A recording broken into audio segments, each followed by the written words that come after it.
¿puede la inteligencia artificial hoy en día reemplazar el abogado? La inteligencia artificial ya nos puede ganar en un juego como el ajedrez. La pregunta es, bueno, ¿y qué nos queda a nosotros? ¿Será que nos va a reemplazar? Nunca va a llegar a ser igual que el humano. Y estamos en una crisis de la justicia. La paradoja del nativo digital. La mayor reflexión es no perder el sentido crítico al momento de valorar lo que nos envía la inteligencia artificial. Yo mejor paro, mejor consulto, mejor pregunto antes de hacerlo.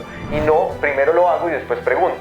Desde el origen de la civilización en la humanidad ha trazado fronteras y ha necesitado de hombres y mujeres dispuestos a defenderla. Detrás de cada uniforme, de cada placa, de cada medalla hay una historia que merece ser contada, pero sobre todo hay una vida humana que late, que siente, que sufre y que sacrifica en silencio lo que otros dan por sentado. Este no es solo un espacio de táctica y estrategia, es el punto de encuentro global donde desciframos las leyes, los códigos y los regímenes que aparan, juzgan y rigen a los encargados de mantener el orden y la libertad en cualquier rincón del planeta, porque conocer la ley no es una opción, es el escudo definitivo para proteger el honor. Cruza con nosotros la línea del deber, sumérgete en los relatos que humanizan las filas, viaja al pasado de las fuerzas que protegen el mundo y descubre el marco legal que define su destino.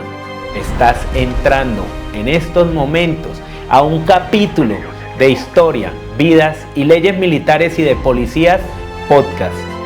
Quítate el casco, toma asiento y descubre lo que verdaderamente significa portar el uniforme.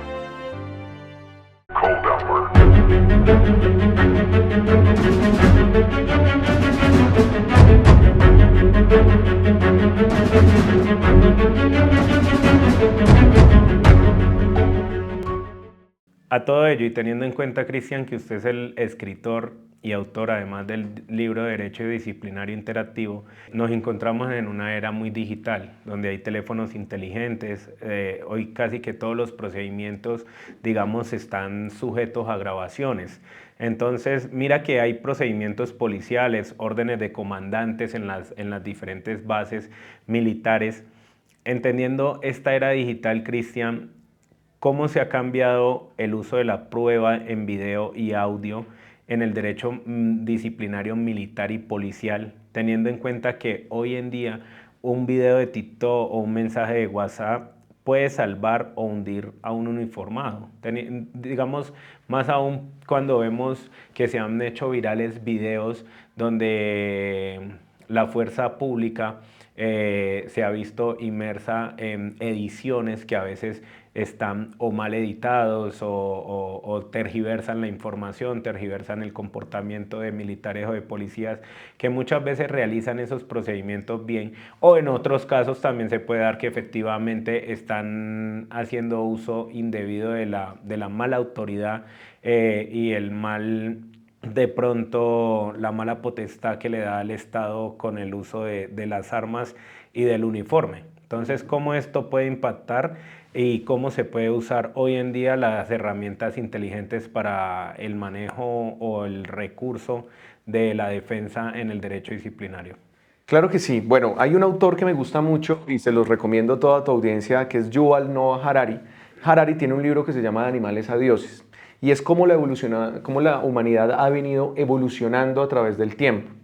Importante tener en cuenta que los seres humanos hemos venido evolucionando de cómo transmitimos nuestra información. Entonces, nuestra información inicialmente se transmite voz a voz, luego creamos herramientas como el papel, y hoy en día tenemos un recurso muy importante que es el mensaje de datos. Entonces uno se pregunta, bueno, ¿y qué es el mensaje de datos?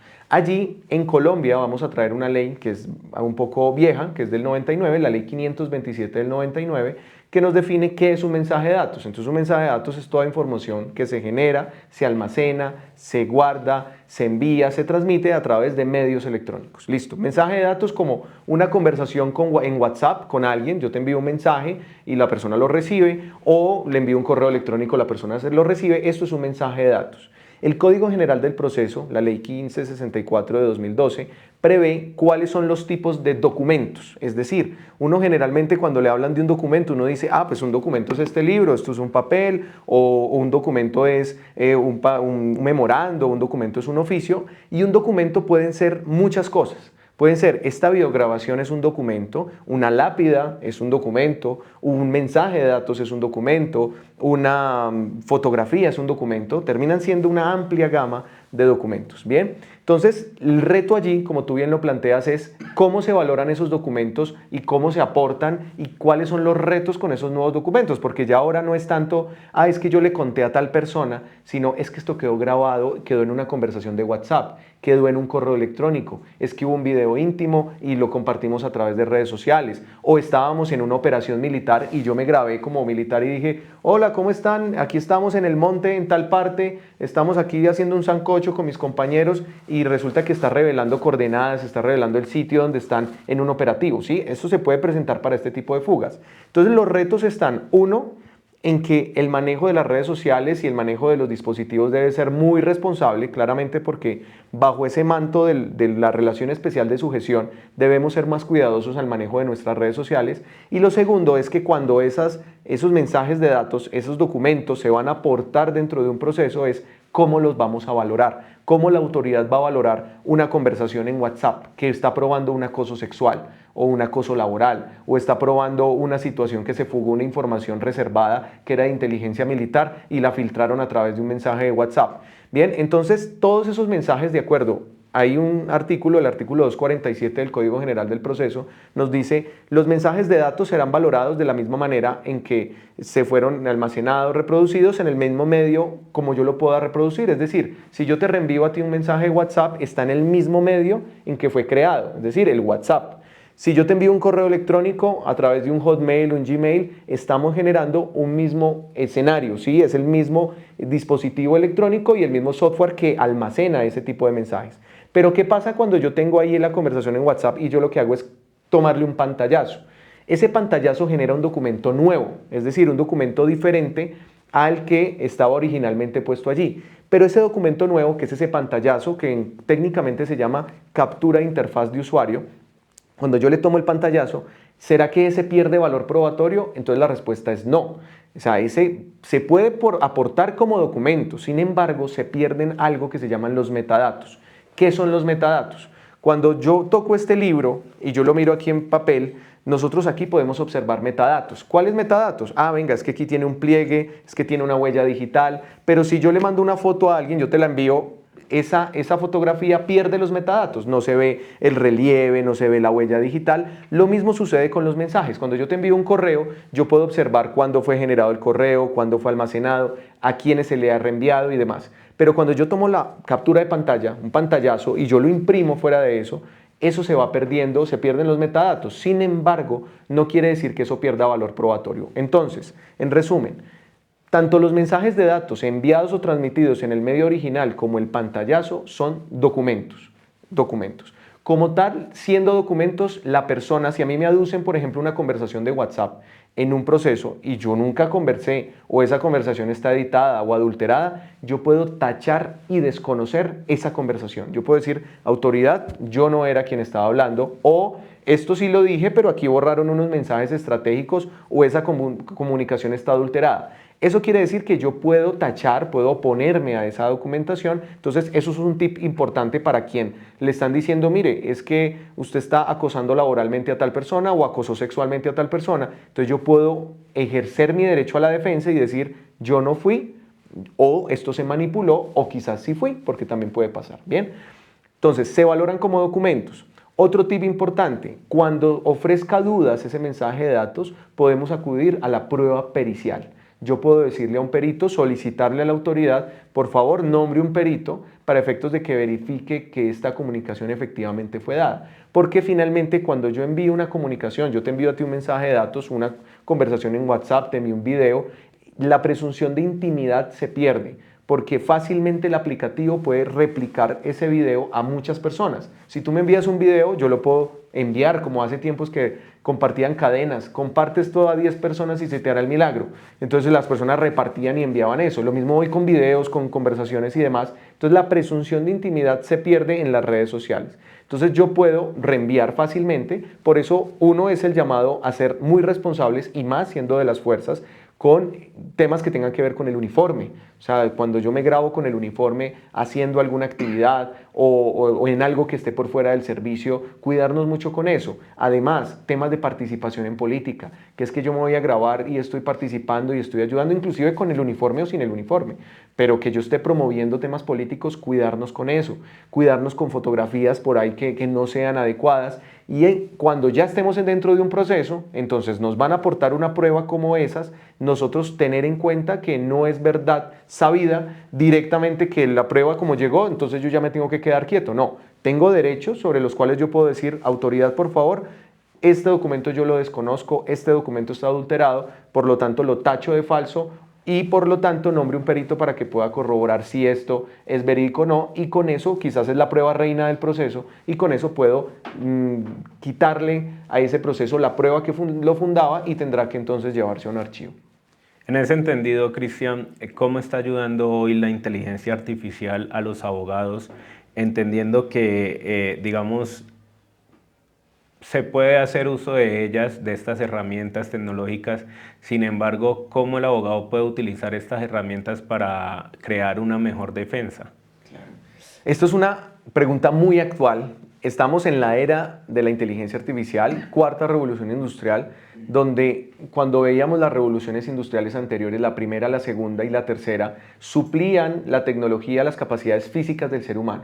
Y hoy yo te lo puedo decir con claridad, es la primera vez que una nueva tecnología se nos mete al rancho a quienes ejercemos nuestras actividades con nuestras capacidades cognitivas, es decir, es un aparato y una tecnología que puede realizar actividades cognitivas muy similares a como las realizamos nosotros los humanos.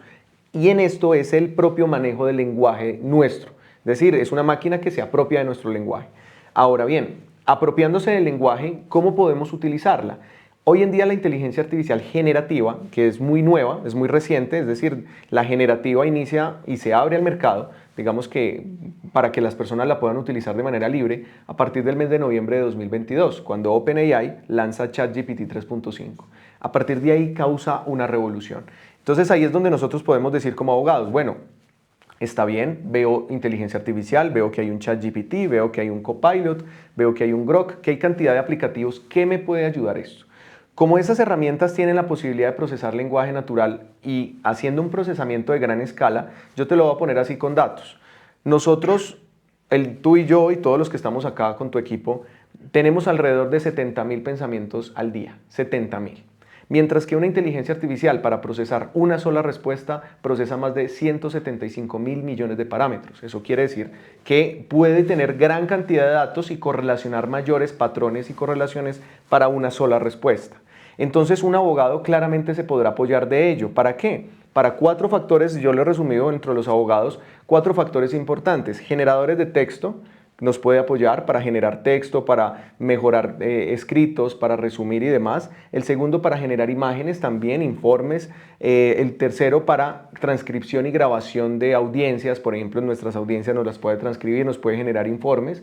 Y un cuarto para automatizar tareas. Entonces, muchas de las tareas que nosotros realizamos en nuestras actividades pueden ser automatizables. Entonces, recibir correos y generar respuestas de borradores de correos, generar noticias todas las mañanas de algo que a mí me interese, generar un agente para que pueda revisarme y hacer una lluvia de ideas frente a cómo se valora una noticia disciplinaria.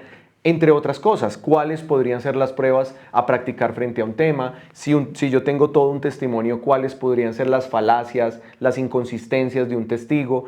Es decir, yo como abogado puedo irme desde que me ayude a redactar, a construir un escrito jurídico y hasta que me ayude también inclusive a ir más allá y poder detectar patrones y correlaciones de inconsistencias en un testimonio, en una prueba, en un escrito. Entonces hay muchas cantidades de usos que se le pueden dar a la inteligencia artificial hoy en día por parte de nosotros los abogados, quienes como lo dije al inicio, nuestras tareas cognitivas pueden ser apoyadas, claramente eso sí, con toda la responsabilidad de verificación humana y que no nos reemplace en el sentido de que hoy en día la respuesta, por ejemplo el pliego de cargos, y le decimos a la inteligencia artificial, hágame el pliego de cargos y yo lo único que hago es firmar. No, allí estaríamos cayendo en algo que se llama el sesgo de automatización. Es que yo dejo de pensar por utilizar la máquina y eso también sería un error. Claro, y un error grandísimo porque al final entonces la decisión y mi futuro o el futuro de esa persona que está siendo investigada va a quedar en manos de una inteligencia artificial que al final va a dar el sentido de lo que se pretende es sobre lo que está haciendo la persona y el rol que está fungiendo. Digamos, al juez pues le va a decir sancione o absuelva según los intereses que tenga también ese juez y muchísimo más cuando no hay una objetividad como lo emana el derecho en este caso. En ese entendido, Cristian, ¿usted cree que estamos usando algoritmos para encontrar fallas en los expedientes? Es decir, los abogados, al momento de utilizar las nuevas tecnologías como la inteligencia artificial, están usando los nuevos algoritmos para poder encontrar fallas en los expedientes.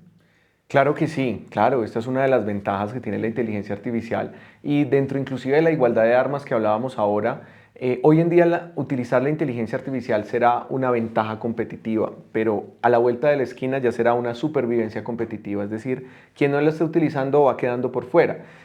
Y muchas veces nos sentimos como, uy, venga, ¿será que sí? Claro, si nosotros tenemos el dinero con que contratar dos abogados, los dos pueden ser muy buenos, pero uno te dice, yo utilizo todavía mi máquina de escribir y el otro te dice, yo utilizo mi computador. Puede que los dos hagan un trabajo muy bueno, pero este va a ser mucho más eficiente.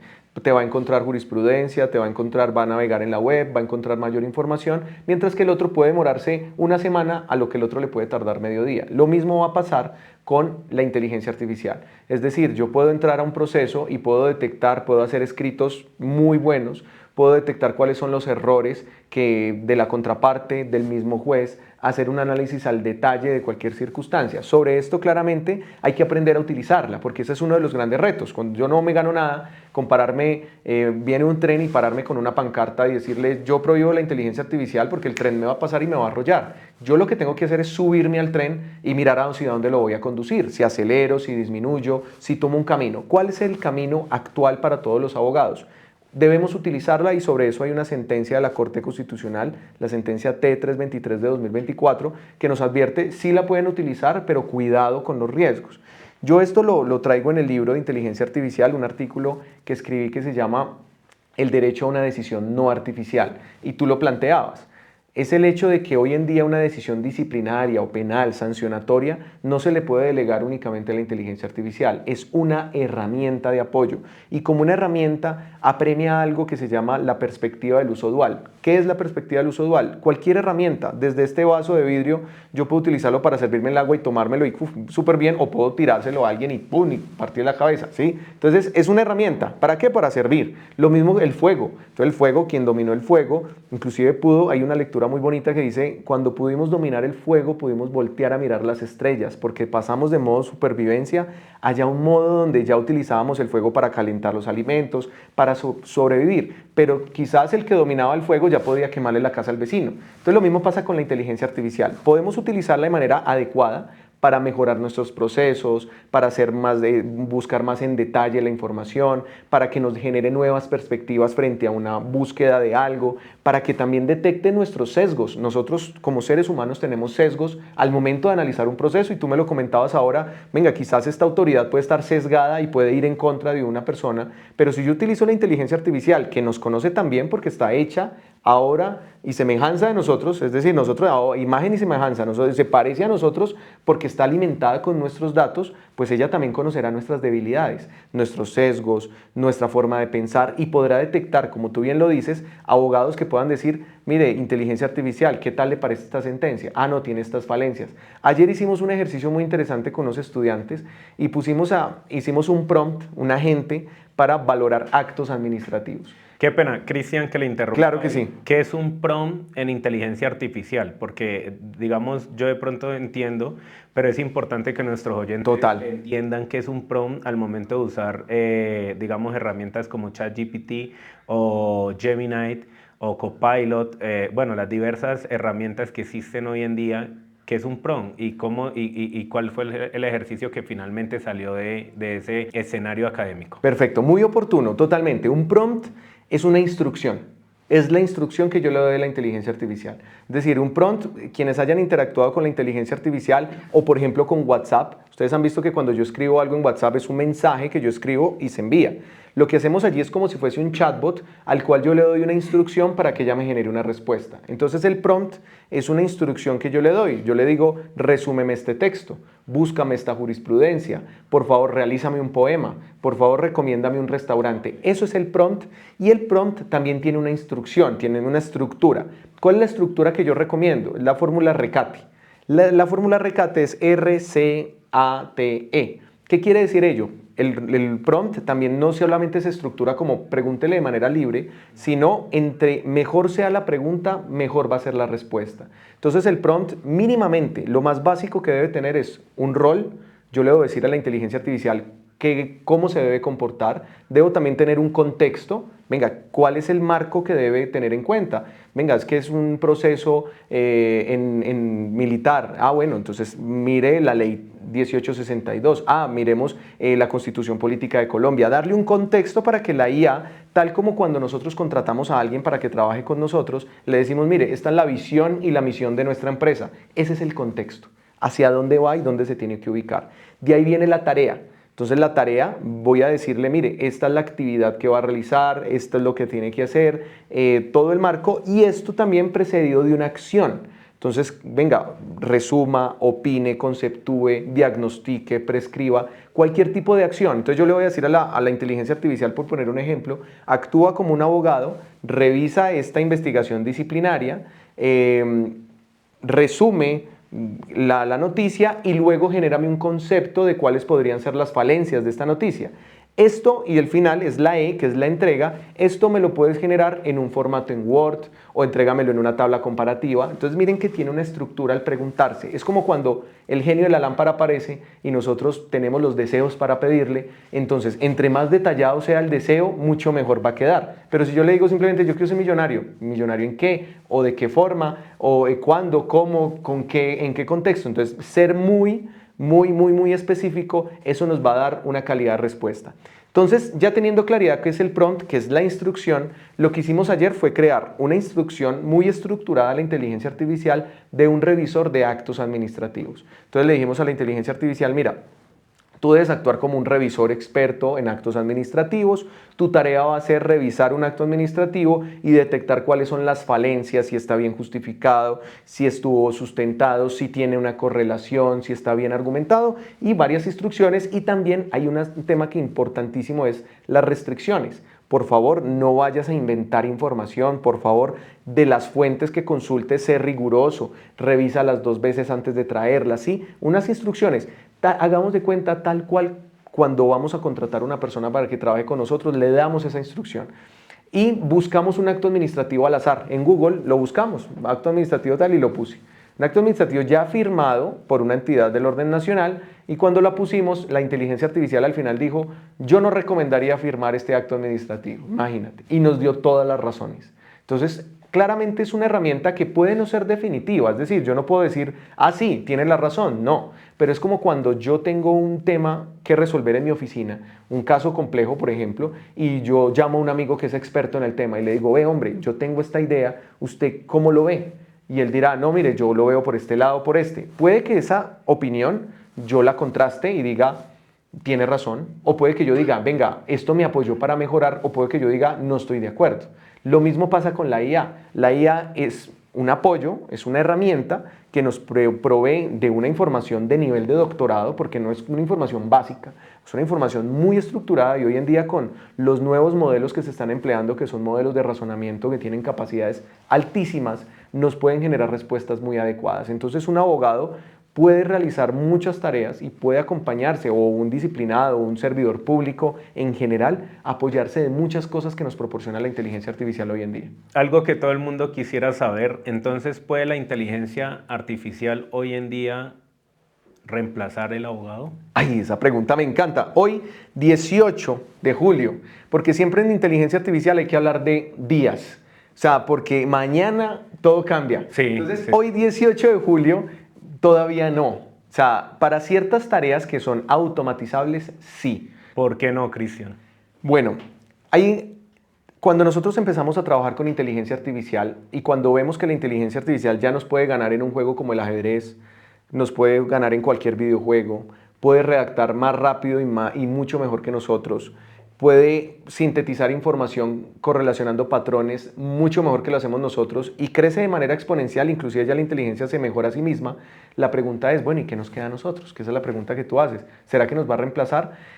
Aún no. ¿Por qué? Porque la inteligencia artificial tiene una perspectiva limitada de acuerdo a la información que se le provee y de acuerdo a una limitación del caso puntual. Entonces el ser humano puede tener un mayor grado de contexto porque tiene una inteligencia artificial mucho más global para comprender toda la magnitud de un caso. La inteligencia artificial puede generar patrones y correlaciones y darnos una respuesta muy buena, pero el ser humano comprende mejor las vicisitudes humanas de un caso sancionatorio, por ejemplo. Pero eso en otros países, por ejemplo en China, en Estados Unidos, hay ciertos casos menores, por ejemplo casos de infracciones de tránsito, casos de multas pequeñas, donde ya estamos aplicando algo que se llaman los ODRs, que son Online Dispute Resolution, que significan resolución de disputas en línea. Entonces cuando son temas de comercio electrónico y demás, ya la inteligencia artificial puede decidir, o sea, decide, toma la decisión y dice sí, no, porque es un tema muy matemático, muy de silogismo.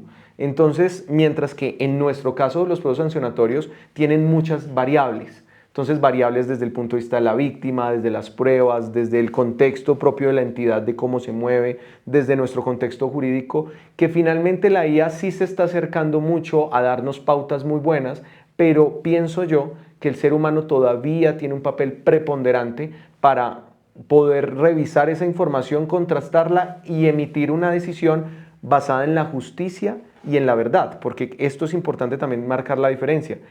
La inteligencia artificial no comprende el valor de la justicia, quizás algorítmicamente comprende un poco respuestas muy acercadas a la realidad, pero el valor de la justicia como lo comprendemos nosotros, como seres emocionales, la inteligencia artificial todavía no ha llegado a ese punto. Esto. Si el valor de este contenido te está sirviendo a ti, le va a servir a otro compañero en cualquier parte del mundo. No lo dejes para el final. Suscríbete en este instante, activa la campanita y comparte el capítulo en tus grupos de WhatsApp o con tu curso. Sé el escudo legal de otro hermano de armas. Hazlo ahora mismo para que nos puedan encontrar en todas las plataformas o redes sociales. Sigamos con el capítulo. No obstante, es importante ahí, Cristian, frente a lo que usted habla y lo que expresa, no solo eso, sino es que la inteligencia artificial además es elaborada por personas que conocen muy bien de algoritmo, que conocen muy bien de matemáticas, que conocen muy bien de programación. Sin embargo, habría que evaluar primero si esas personas que están desarrollando este tipo de tecnologías también conocen el contexto legal de cada una de las naciones donde se está desarrollando, se está, digamos que trabajando con este tipo de inteligencias. Hay otro tema importante y es que eso nunca va a llegar la inteligencia, para que no se preocupen, señores abogados, la inteligencia nunca va a llegar a ser igual que el humano. La inteligencia nunca va a llegar a ser y a quitarles el puesto a los abogados, porque es humanizar algo que no es humano, que su naturaleza es artificial, que su naturaleza es informática. Entonces, en consecuencia, creo yo que nunca va a llegar este tipo de tecnología incluso a tener los sentimientos que el ser humano tiene.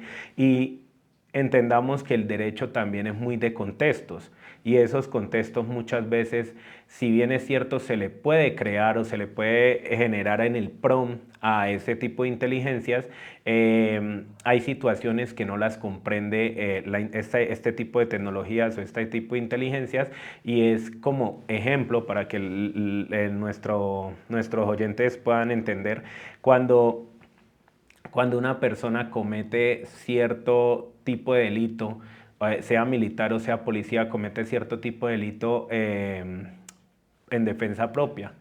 Muchas veces sí, nosotros le podemos generar el PRON y le podemos indicar al PRON que efectivamente se generó en este contexto y darle más información al PRON, pero la inteligencia no va a entender ese tipo de emociones por el que pudo haber pasado ese sujeto o ese individuo que está siendo penalizado o que está siendo disciplinado en un entorno militar o policial, sabiendo que es un sentimiento muy humano. Entonces no podemos generarle esa humanización a este tipo de tecnologías porque definitivamente no. La inteligencia artificial nunca será igual a nosotros como seres humanos. En consecuencia, yo creo que una conclusión importante frente a lo que usted acabó de explicar es que la inteligencia artificial no va a reemplazar a los abogados. De pronto esa es una apreciación que puede ser muy personal, sin embargo, creería que llegó casi a la conclusión en lo que usted estaba refiriendo, que puede ser muy útil, muy, digamos que técnica, sí, pero creería que habría que evaluar muchísimas cosas de cómo fue desarrollada esta inteligencia, porque incluso, si bien es cierto, ella trabaja con muchos algoritmos de información de libros, de todo lo que está en internet colgado, esta inteligencia artificial no puede producir sentimientos, no puede producir de pronto algo más allá de lo que el humano le escribe. Es decir, que está limitada aún así, porque está limitado al uso que le está dando el ser humano. En consecuencia, esperaría yo eso y esperaría que la inteligencia artificial siempre dependa del humano. Claro, ahí es un tema complejo porque finalmente la inteligencia artificial ha venido creciendo bastante. ¿Cuál es la invitación? Y ahí siempre hay una frase que condensa muy bien el tema, es de un profesor del MIT que se llama Rodney Brooks, y él dice: pensar que la inteligencia artificial es igual a los seres humanos es como pensar que los aviones vuelan igual a los pájaros. Es decir, ambos vuelan. El ser humano y la inteligencia artificial, ambos tenemos inteligencia, de alguna u otra manera. Resolvemos problemas, que si uno va a lo básico de qué es inteligencia, pues es tener la capacidad también de resolver problemas. Claro, la posibilidad del ser humano tiene muchas más variables y matices, como la parte emocional. Sin embargo, la inteligencia artificial ha venido cogiendo mucho auge y en muy poco tiempo ha venido abarcando, inclusive mirábamos una estadística que pasó del 19% en 2023 al 79% de los abogados que la están utilizando. Bien o mal, porque hay muchos abogados que no la están utilizando bien, hay otros que la están utilizando bien, y por eso es importante conocerla. ¿Qué es el riesgo actual? Es las tareas que sí pueden ser automatizables pueden empezar a ejercerse por la inteligencia artificial, generación de oficios, cosas que la IA puede realizar de manera más fácil. ¿Qué nos lleva entonces la frase? Es volvernos más humanos, cómo nosotros tenemos mucho más implícito la capacidad de resolver problemas complejos, de creatividad, de integrar cosas que aparentemente no tienen relación, pero yo las puedo integrar en un propósito común. Entonces, cómo nosotros los seres humanos no nos dejamos avasallar con la IA.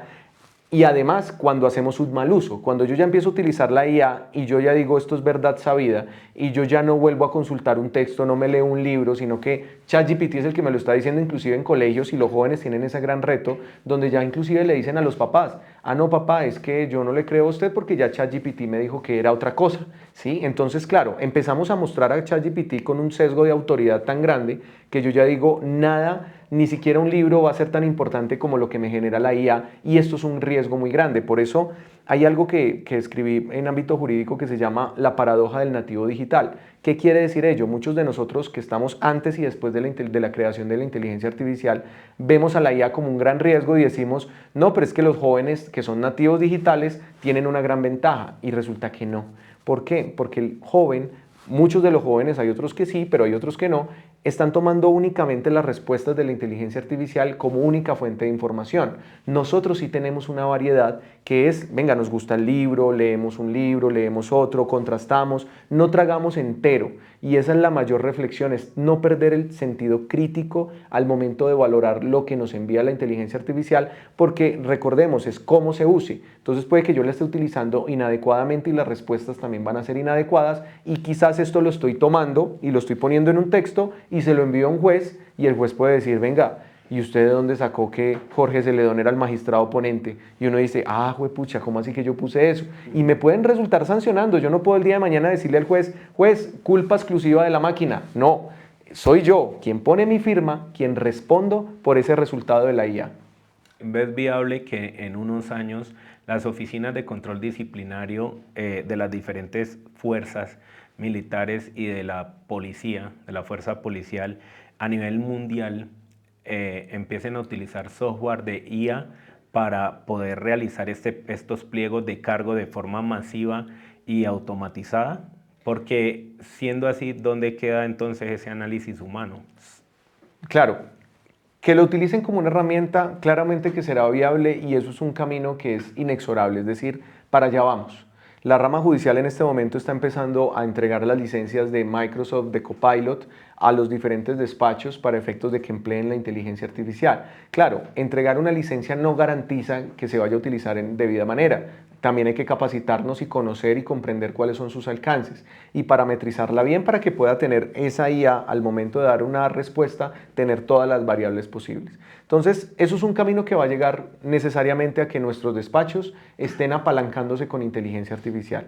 Ahora el siguiente paso y el gran reto es, ¿qué le queda al ser humano? El ser humano tiene que estar ahí pendiente para verificar, valorar, revisar la información, conocer el caso para efectos de que lo que le genere la IA, él pueda también complementarlo, rebatirlo y demás. Porque eso ya lo vemos viendo, por ejemplo, en las altas cortes. Nos confiamos del ser humano, pero un magistrado de alta corte, con el gran cúmulo de trabajo que tiene, claramente confía en su equipo. Entonces, si uno de sus auxiliares, si uno de sus sustanciadores omitieron valorar una prueba, omitieron algún tema, puede que sean cosas que se escapen. Además, porque en Colombia hay que ser sinceros y hay que ser honestos, y estamos en una crisis de la justicia.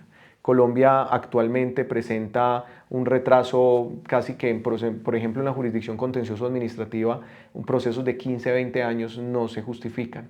Procesos que pueden durar en la justicia penal 10, 20 años no se justifican. Además, porque la justicia no solamente es decidir en derecho, sino decidir de manera pronta. Y hay muchas personas que dirían, venga, yo prefiero que al año a mí me resuelvan desfavorablemente, pero que me resuelvan. Personas que no terminan de hacer el duelo de la pérdida de un familiar hasta que no se termina el proceso judicial. Y el proceso judicial se demora 15 años. Entonces, hoy en día llegó la inteligencia artificial como una herramienta necesaria y muy puntual y muy pertinente para apoyarnos. Claro, que no vamos a sustituir la racionalidad humana por utilizarla, pero que sí puede ser una herramienta de apoyo, como un computador, como una calculadora.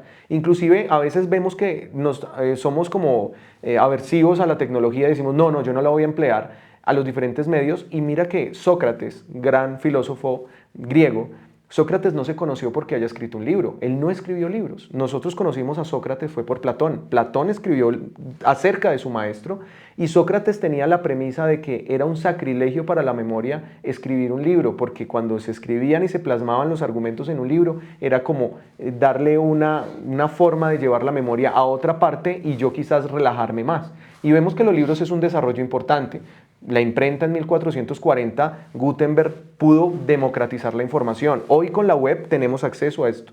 Entonces, creo que sí va a llegar la inteligencia artificial, pero el riesgo es que no empecemos a utilizarla de manera deliberada, sino que el ser humano sea un eslabón inescindible que siempre esté mirando, revisando, puliendo y poder contextualizando de mejor manera las respuestas que como herramienta la inteligencia artificial nos presta. No, y es ahí donde entra también la ética profesional en el uso de las nuevas tecnologías. ¿Qué tan ético es un abogado al momento de utilizar las nuevas tecnologías? ¿Qué tanta, digamos que, objetividad tiene al momento de desarrollar este manejo de esos sistemas informáticos que le prevé o le está generando la misma institución o la misma entidad? Cristian, es importante cómo todo este tema digamos que tiene muchísima tela de dónde cortar y en eso yo creería que las personas que nos escuchan y que nos ven además van a aprender muchísimo con este episodio. Y ya digamos acercándonos al final de este capítulo, ¿crees que las herramientas de IA e interactivas pueden convertirse en su primer auxilio legal para saber cómo responder una notificación al momento de que se le haya hecho una apertura a un proceso disciplinario? Claro, mira, las nuevas herramientas tecnológicas, desde que sirvan para acercar la justicia a las personas, van a ser bienvenidas siempre. Es decir, la posibilidad de hoy notificar a través de un correo electrónico, cosa que antes se hacía a través de los medios físicos y se terminaban demorando meses en llegar una notificación. Hoy en día, a través de los medios electrónicos llegan al instante. Que los medios electrónicos sirvan para conocer los derechos, las responsabilidades, cuál es el marco normativo, ese principio de legalidad, es totalmente bienvenido. Que me permitan a mí conectarme desde cualquier parte del mundo a una diligencia testimonial porque la estamos practicando a través de los medios tecnológicos, es totalmente bienvenido. Que me permitan a mí, a través de la inteligencia artificial, revisar los textos, generar ideas, tener nuevos matices y perspectivas frente a un caso, es bienvenida la tecnología. Entonces, yo te diría que la justicia hoy en día es mucho más cercana al ciudadano que hace 100 años, claramente. Lo decía un autor muy importante, el escritor del Abogado del Mañana, decía en su libro que el abogado iba a tener más desarrollo en los próximos 20 años que en los próximos 200, que en los últimos 200 años. Es decir, el derecho siempre ha sido una profesión que hemos estado muy abocados a revisar los riesgos, mientras que en estos próximos 20 años, si bien hemos tenido riesgos, a raíz también de la pandemia, que fue un impulsor gigante, que casi que le dio a esto un impulso exponencial a todos los desarrollos, pudo este autor, Richard Susskind, me acuerdo ya, Richard Susskind, el autor de ese libro, El abogado del mañana, entonces nos trae ese matiz importante de cómo el derecho se ha venido transformando a través de las nuevas tecnologías. Entonces, para el caso en concreto de un proceso disciplinario, la posibilidad de que nuestras entidades públicas, que esto también es uno de los grandes retos,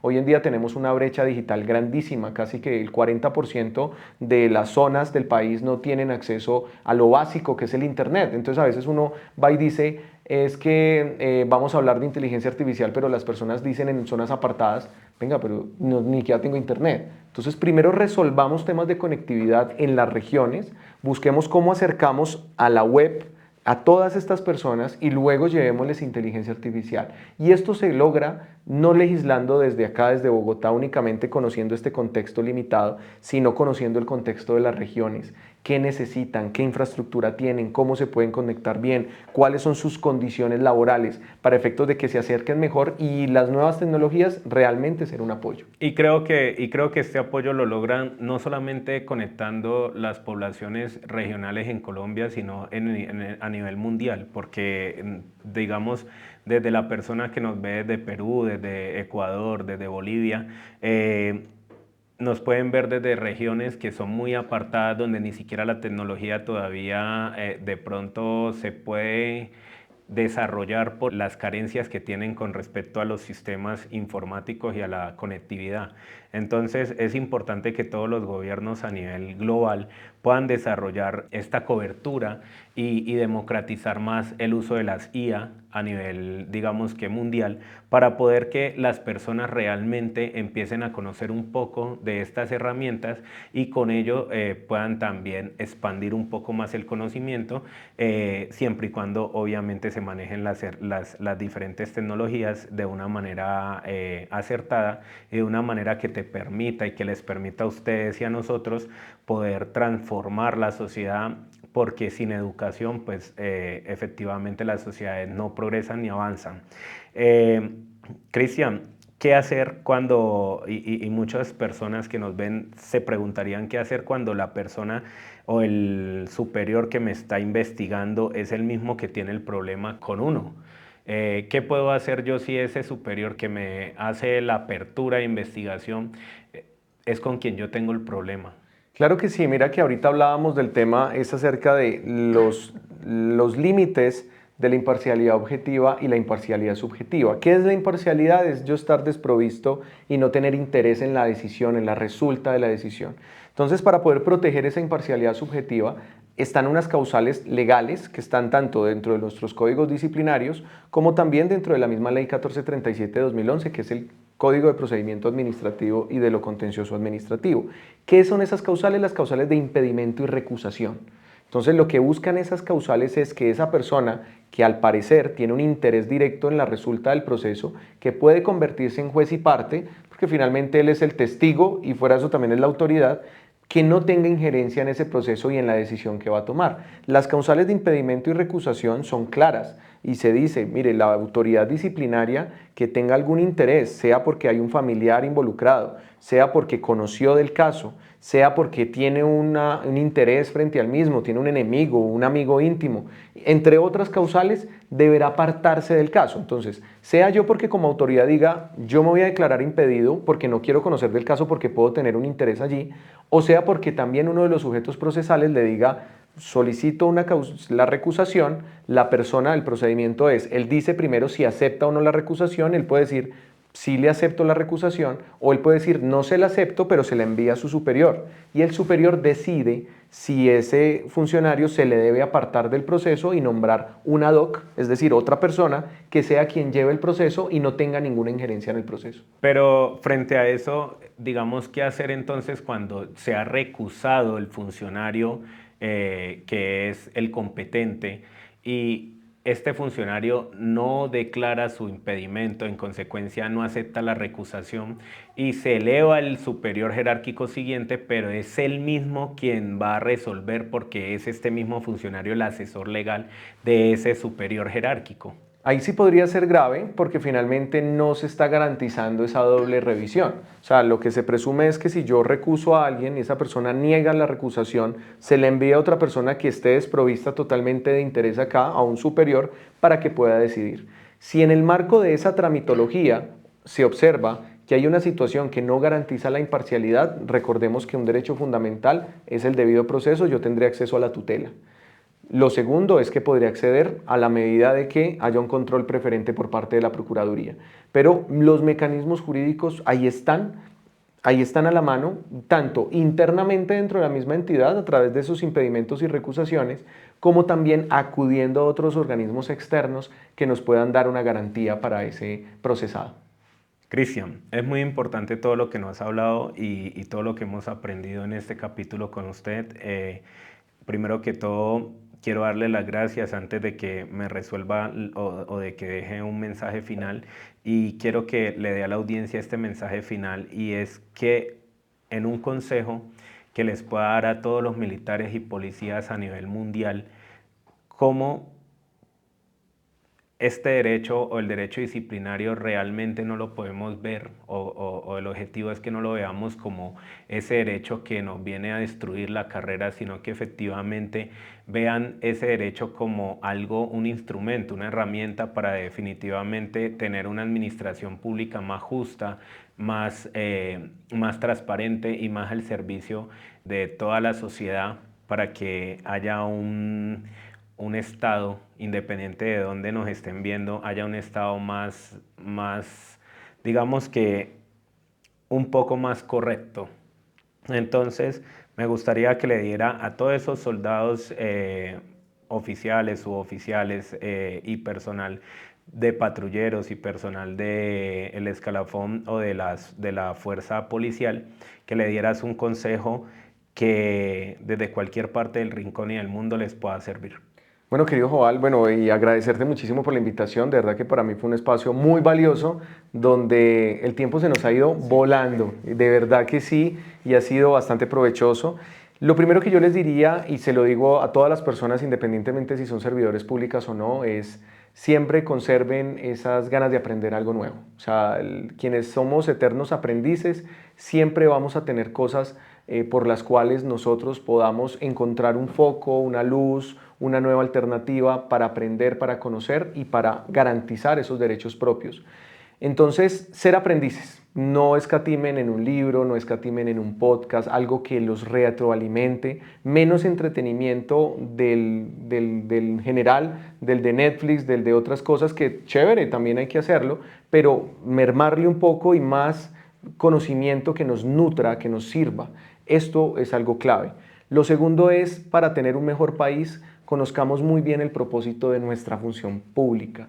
Nosotros, más allá de los deberes funcionales que son importantes, hay que conocerlos, debemos conocer cuál es nuestro propósito. Desde esa ética de la virtud, ¿qué quiere decir ser servidor público? ¿Qué quiere decir ser un militar? ¿Qué quiere decir ser un policía?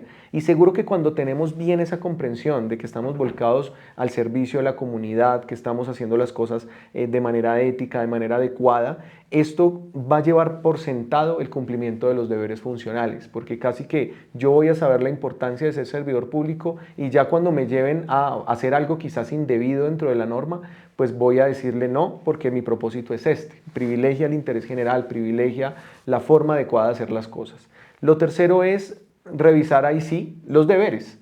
Importante, hay algo que yo creo que lo conocemos, es como ese sexto sentido, yo se lo llamo en el proceso disciplinario, tener algo que es la prudencia disciplinaria. Cuando ustedes sientan esa corazonada de que esa decisión, esa actuación, eso que van a realizar de pronto no está bien, vamos a detenernos un momento y decir, venga, yo mejor no lo hago, yo mejor paro, mejor consulto, mejor pregunto antes de hacerlo. Y no, primero lo hago y después pregunto. Porque finalmente el derecho disciplinario busca y lo que hace es una investigación hacia el pasado. Y lo que hacemos es mirar cosas que ya se consumaron. Y la idea es que preguntemos antes de que ocurra, entonces siempre estar inquietos en esto nuevo.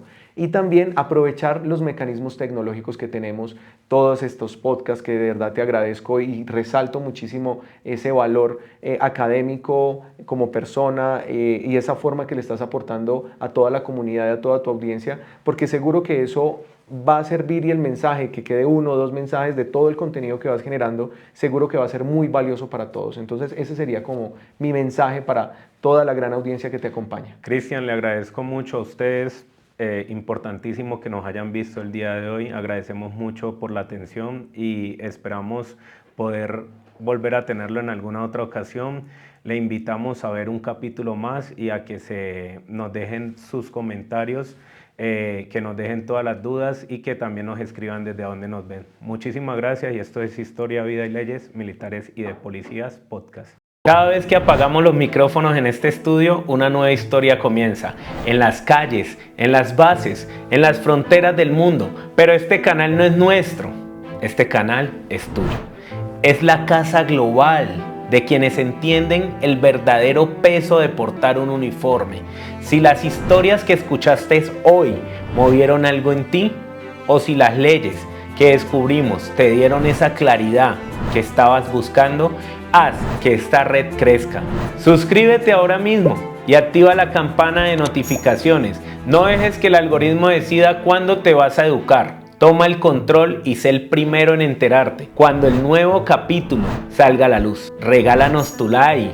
Ayúdanos a romper las fronteras. Un solo clic tuyo hace que YouTube, Spotify o las diferentes plataformas que existen a nivel global lleven este conocimiento a un militar o a un policía que hoy, en algún rincón del planeta, se siente solo ante un sistema y necesita un escudo legal. Queremos leerte. Déjanos tus comentarios aquí abajo. ¿Desde qué rincón de los 5 continentes nos estás escuchando? ¿Cuál es tu rango? Coméntanos tu historia. ¿O qué temática o ley del mundo militar y policial quieres que descifremos en el próximo episodio? Tu pregunta puede ser el mapa del siguiente capítulo. Comparte este episodio en tus grupos o cursos, con tus compañeros de patrulla o con tu familia. Lleva la ley, defiende el honor y cuida la vida. Esto es Historia, Vidas y Leyes Militares y de Policías Podcast. Nos vemos en una próxima misión.